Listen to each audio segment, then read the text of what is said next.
tao. Ito po yung pamilya ni Nanay Adoracion at si Tatay Primo. Ito po ay, hindi ko alam kung ano ang puno na ito. Kasi hindi ko alam po sa Google. Kaya i-represent na lang po natin sa bayabas. Kasi yung bayabas is napaka-strong. Kaya napaka-strong ang gaya din po nila na bagaman wala na po kasi silang magulang ay strong pa rin po sila.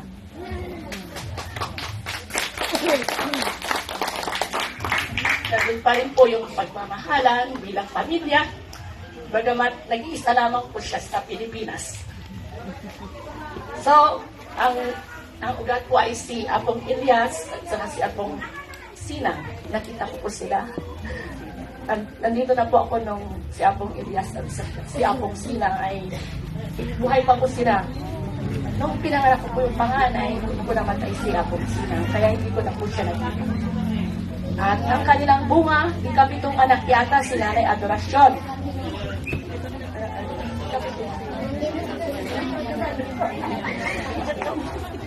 Ikapitong anak yata si Nanay Adoracion. At siya po ay kinasal kay Tatay Primo Narcida Sr. noong March 1, 1964. Tandang-tanda. At ang kanilang panganay na anak, sila po ay nagkaroon ng 7 anak. Pero yung ikalima, si Nempa ay kinuha po nung 2 years old pa lamang po siya. At ang kanilang panganay na anak, si Ate Marites. At ang asawa po niya ay si Kuya Michael Bautista. At si Christopher at si Mark po yung kanilang anak.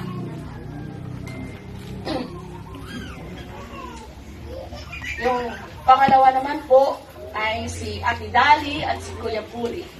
At ang mag-asawang ito ay wala na rin po sila. Ginawa na po ng Panginoon si Ate Dali at si Kuya Puri. At nagkaroon po sila ng 3 anak. Si Leo, si Louie at saka si Vanessa. Kaya po 2 lamang po kami kasi wala po sila. Si Leo po nasa Siman, nakasakay na po siya. Si Louie may duty po sa Sacred Heart at si Vanessa ay kasalukuyang nagre-review po para sa CPA.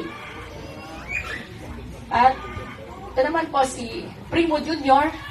At ako po yung kanyang asawa.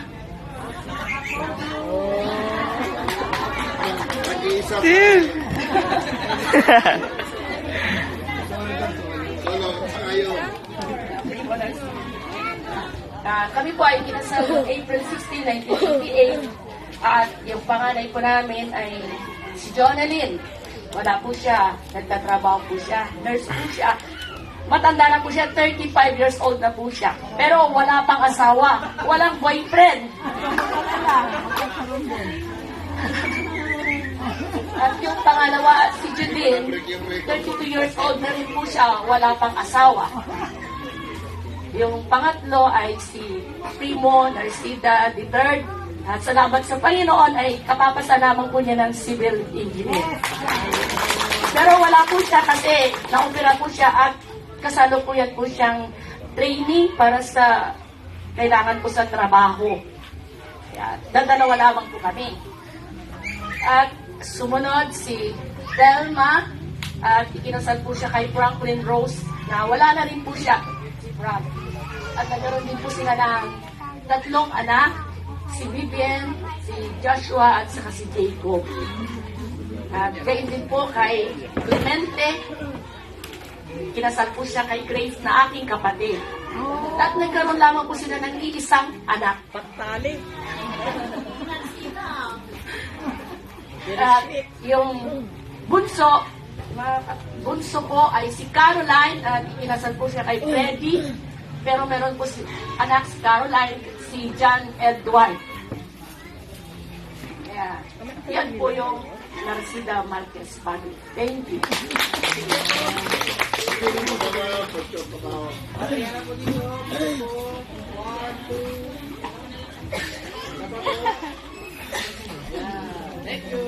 Thank you, Kabsat.